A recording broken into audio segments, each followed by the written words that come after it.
Hello friends, welcome to my Pathshala for you. दोस्तों, general science का आज पार्ट 13 है, जिसमें हम देखेंगे मोस्ट इंपॉर्टेंट 25 एमसीक्यू जो आपके आने वाले exam SSC CGL UPTPSC state PCS और वनडे एग्जाम के लिए बहुत ही महत्वपूर्ण होंगे। इसलिए दोस्तों वीडियो को अंत तक जरूर देखिएगा। डेफिनेटली ये वीडियोस आपके आने वाले एग्जाम के लिए हेल्प करेगी। और दोस्तों, अगर वीडियो अच्छा लगे तो प्लीज़ लाइक और शेयर जरूर करिए और माय पाठशाला फॉर यू को सब्सक्राइब करना ना भूलिए। और दोस्तों, बेल आइकन को जरूर प्रेस करें ताकि आने वाले वीडियोज़ के नोटिफिकेशन सबसे पहले आपके पास आ जाए।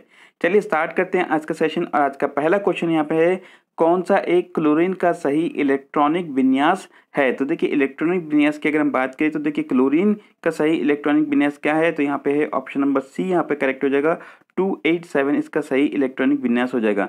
देखिए, क्लोरीन का जो सिंबल होता है Cl होता है और इसका जो एटॉमिक नंबर होता है वो 17 होता है। ठीक है, तो देखिए 17 को अगर हम SPDF में कन्वर्ट करते हैं तो देखिए इसका इस तरह से SPDF का एक स्ट्रक्चर होता है।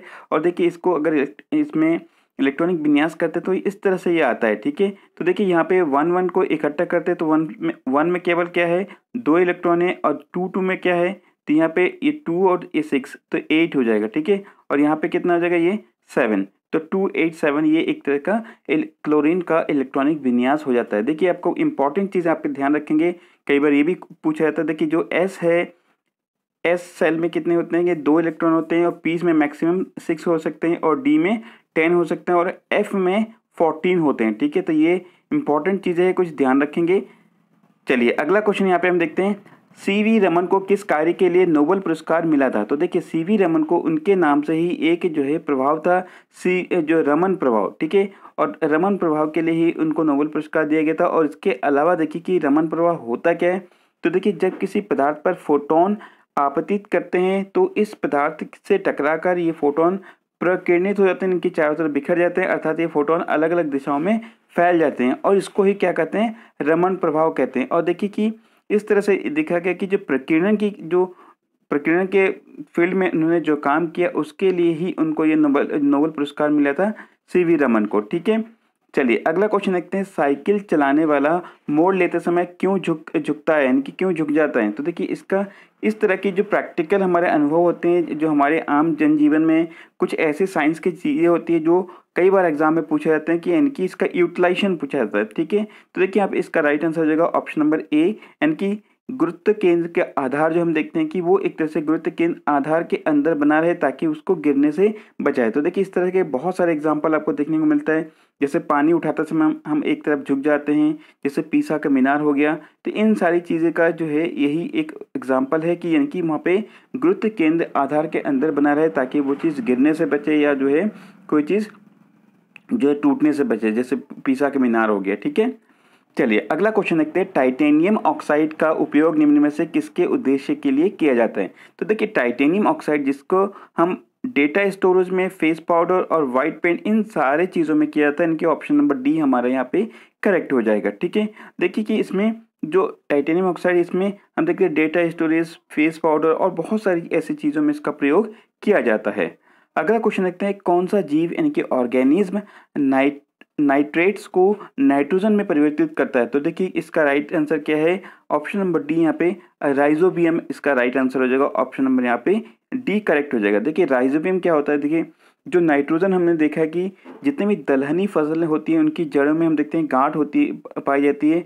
और देखिए ये गांठ वाले जो पाए जाते हैं इसमें हम देखते हैं कि राइजोबियम जो जीवाणु है वो वायुमंडल की स्वतंत्र नाइट्रोजन को एक तरह से सोशलाइज करके पौधों के लिए मुहैया कराती है। ठीक है, तो ये बहुत ही इंपॉर्टेंट चीज़ है इन दलहनी फसल के लिए, राइजोबियम जीवाणु। ठीक है, और देखिए इस कारण से हम देखते हैं कि फसलों को ज़्यादा नाइट्रोजन की आवश्यकता नहीं पड़ती है।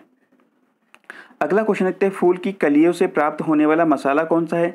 तो देखिए फूल की कलियों से जो प्राप्त होने वाला मसाला ये है, क्या है, लौंग है। ठीक है, देखिए बहुत तरह की जो हमारे जो जैसे आपने देखा होगा बे लीफ जिसको हम कहते हैं तेज पत्ता, तो एक तरह से जो पेड़ के जो पत्ता होता है उसको भी हम एक मसाले के रूप में यूज़ करते हैं जैसे। ठीक है, तो ये इंपॉर्टेंट चीज़ ध्यान रखेंगे कि लौंग जो है ये फूल की कलियों से प्राप्त किया जाता है। आप देख रहे होंगे इस फिगर में और कई बार एग्जाम में ये पूछा गया है। नेक्स्ट क्वेश्चन देखते हैं, सबसे भारी धातु यानी कि हैवी मेटल कौन सी है यहाँ पे। तो देखिए हैवी मेटल की बात हो रही है तो ये है ऑस्मियम सबसे हैवी मेटल है। ठीक है, देखिए मेटल की अगर हम बात करते हैं कि लिथियम सबसे हल्की धातु है। ठीक है, और देखिए कि जो कुछ धातु के बारे में और एक दो चीज़ें आपको बताता हूँ। देखिए जो प्लेटिनम को अब तक का सबसे कठोर धातु माना गया, ठीक है, लेकिन कठोर धातु है यहाँ पे, लेकिन जो सबसे पदार्थ माना गया कठोर पदार्थ कौन सा है, तो वो है हीरा, ठीक है। तो हीरा एक तरह से यहाँ पे हम मेटल के रूप में नहीं तो एक पदार्थ के रूप में हम यहाँ पे चिन्हित करते हैं, ठीक है। तो ध्यान रखेंगे कि प्लेटिनम सबसे कठोर धातु है और हीरा सबसे कठोर पदार्थ है, और सबसे भारी जो है ऑस्मियम है, और सबसे कम जो धातु है वो लिथियम हल्की है सबसे, ठीक है। तो ये सारे इंपॉर्टेंट फैक्ट्स याद रखेंगे।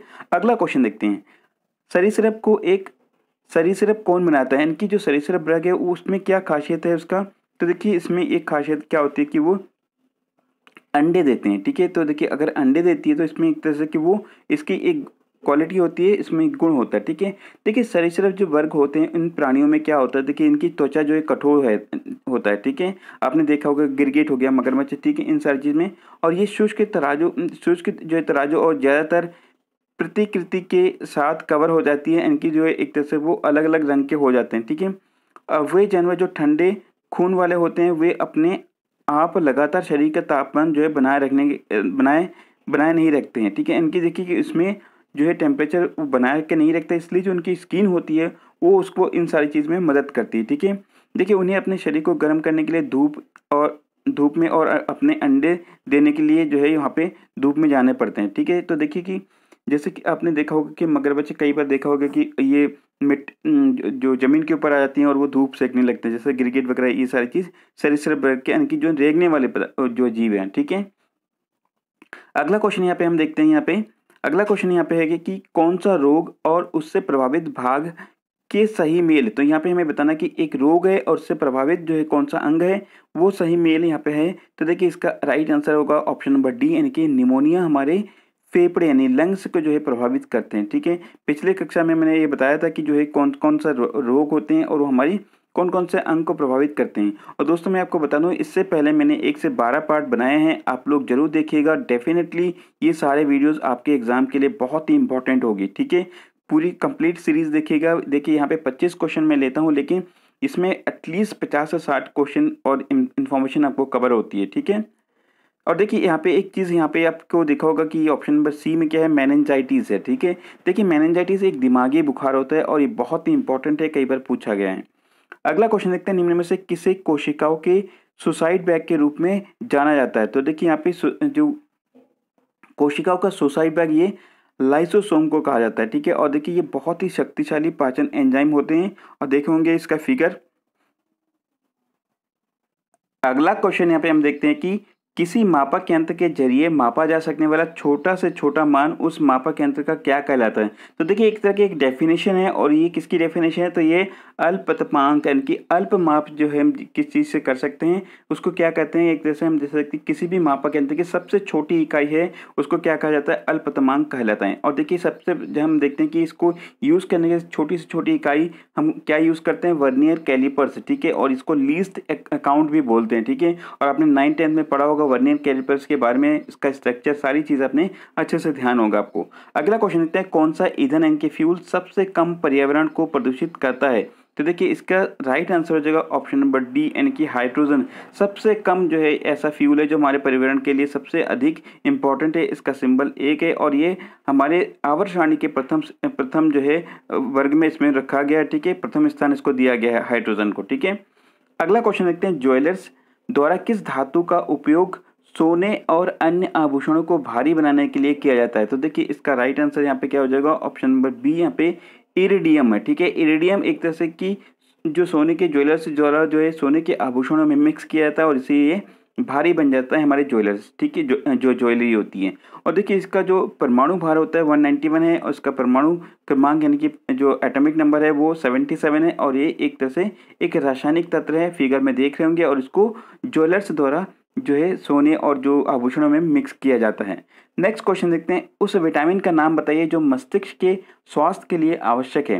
तो देखिए इसका राइट आंसर क्या होगा यहाँ पे, ऑप्शन नंबर डी, यानी कि विटामिन बी, यहाँ पे 6, 9 और 12 ये सारे इंपॉर्टेंट चीज़ें हमारे मस्तिष्क के लिए, ठीक है।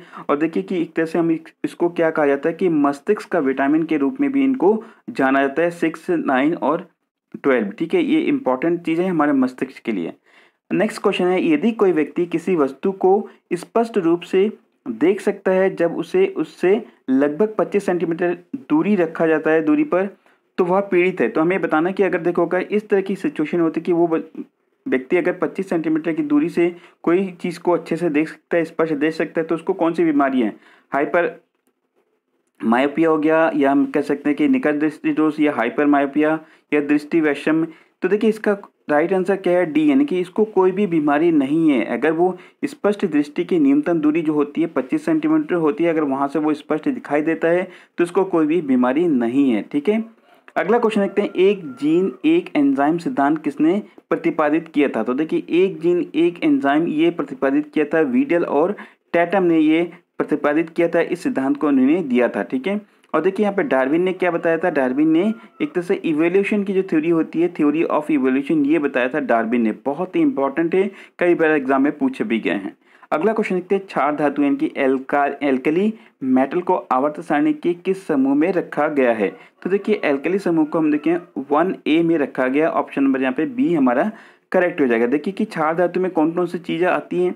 तो देखिए कि आवर्त सारणी के जो तत्व है, जैसे लिथियम हो गया, सोडियम हो गया, कैल्शियम हो गया, और रुबिडियम हो गया, सीजियम, फ्रांसीसियम, और ये सारे हम देखते हैं कि एक तरह से क्षार धातु यानी कि एल्कली मेटल हमारे कहलाते हैं। ठीक है, और देखिए एक तरह से जो अक्रिय तत्व हैं, जो अक्रिय गैस है, उसको शून्य समूह में रखा गया, ये भी कई बार पूछा गया है। ठीक है, नेक्स्ट क्वेश्चन देखते हैं, निम्न में से कौन सा विटामिन बी कॉम्प्लेक्स का सदस्य नहीं है? तो देखिए यहाँ पे विटामिन बी कॉम्प्लेक्स का सदस्य यहाँ पे एस्कॉर्बिक एसिड, यानी कि ऑप्शन नंबर डी हमारे यहाँ पे करेक्ट हो जाएगा। ठीक है, और देखिए कि यहाँ पे हम देखें बी कॉम्प्लेक्स का जो उसके जो कंपोनेंट है, जैसे विटामिन 1, 2, 3, 5, 6, 7, 9, ये सारे हमारे विटामिन जो बी कॉम्प्लेक्स है उसका पार्ट है। और देखिए यहाँ पे इंपॉर्टेंट चीज़ आप ध्यान रखेंगे, कई बार पूछा जाता है कि जितने भी विटामिन है उसका रासायनिक नाम, जैसे B1 का नाम है थायमिन है, B2 का नाम है राइबोफ्लेविन है, और B3 का नियासिन। नियासिन तो कई बार पूछा गया है,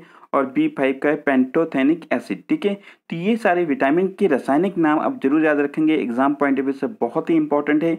नेक्स्ट क्वेश्चन देखते हैं यहाँ पे, निम्न में से कौन सा एक प्राथमिक खाद्य पदार्थ नहीं है? देखिए प्राथमिक खाद्य पदार्थ की बात हो रही है यहाँ पे, तो देखिए सब्जियां, अनाज, हमारे फल, ये सारे प्राथमिक है, लेकिन दूध हमारे प्राथमिक नहीं है। ठीक है, यानी कि इसके बिना हम रह सकते हैं। ठीक है, दूध के बिना, और बहुत सारे ऐसे जो गरीब लोग हैं वो एक तरह से दूध का सेवन नहीं करते हैं, लेकिन एक्चुअली हमारी जो प्राथमिक खाद्य पदार्थ क्या होती है, वो हमारी अनाज हो गया, सब्जियां हो गया, फल, ये सारी चीज़ हमारी होती है। ठीक है, प्राथमिक खाद्य पदार्थ के अंतर्गत आते हैं। नेक्स्ट क्वेश्चन देखते हैं, जैविक सिद्धांतों और वैज्ञानिकों के सही मेल है। तो देखिए यहाँ पे कौन सा सही मेल पूछा है, इनकी कौन से उनके बायोलॉजिकल थ्योरीज और उसके वैज्ञानिक के। तो इसका राइट आंसर है ऑप्शन नंबर डी, यानी कि यहाँ पे जर्मप्लास्ट थ्योरी, और ये दिया था वेजमैन ने। ठीक है, ऑप्शन नंबर डी यहाँ पे हमारा करेक्ट हो जाएगा। देखिए उन्होंने क्या कहा था, उन्होंने ये कहा था कि विविधताएं यानी कि वेरिएशन जो होती है दो प्रकार की होती है, कुछ जन्मजात होती है, और यानी वो जीव के जन्म के साथ पैदा होती है, और दूसरी क्या होती है कि उनमें हम देखते हैं कि पौधे या जानवरों में जीवन काल, उनके पूरे जीवन काल के दौरान होती है।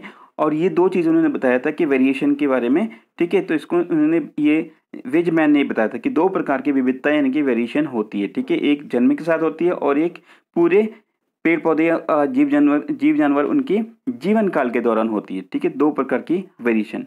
नेक्स्ट क्वेश्चन देखते हैं, बीज खोल यानी कि सीड कोट में उपस्थित सभी संरचनाएं क्या कहलाती है? तो देखिए इसको कहते हैं ग्री या कर्नेल कहलाते हैं। ठीक है, यानी कि उसकी जो बीज की संपूर्ण जो स्ट्रक्चर होता है उसको कर्नेल या जो है ग्री कहलाते हैं। देखिए इसमें स्ट्रक्चर में क्या क्या आता है, जैसे पेरिक्राप आता है, एंडोस्पर्म आता है, जर्म आता है, और टिप कार्प आता है। जो आप देखोगे मक्के का बीज है उसका एक जो है एक स्ट्रक्चर दिया है, कर्नेल है। ठीक है, नेक्स्ट क्वेश्चन देखते हैं, धान यानी कि पेडी के खेत के लिए सबसे उपयुक्त उर्वरक क्या है?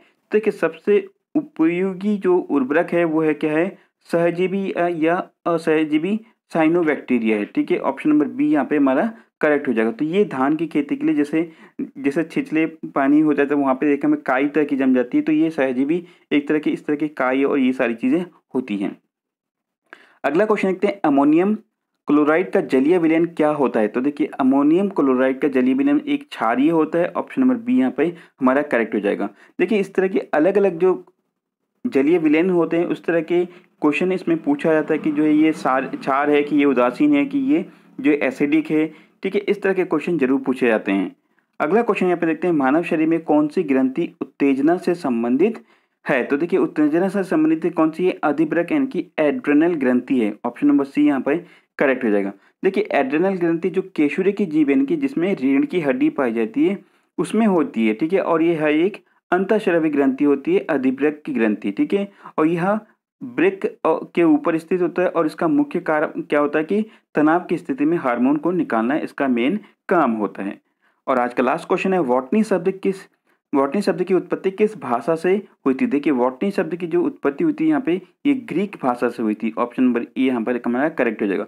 और देखिए बॉटनी के जनक किसको कहा जाता है? थियोफ्रेस्ट को बॉटनी के जनक कहा जाता है, बहुत ही इंपॉर्टेंट है। और जीव विज्ञान के जनक अरस्तु को कहा जाता है। तो ये दोनों चीज़ इंपॉर्टेंट है, ये ध्यान रखेंगे। अब आपके लिए आज का क्वेश्चन है, कौन सा ईंधन यानी कि फ्यूल सबसे कम पर्यावरण को प्रदूषित करता है? इस क्वेश्चन का आंसर को कमेंट बॉक्स में बताना है। और दोस्तों वीडियो को ज़्यादा से शेयर करिए और अपने स्टडी रिलेटेड ग्रुप में जरूर शेयर करिए। Thank you for watching this video. Have a wonderful day ahead.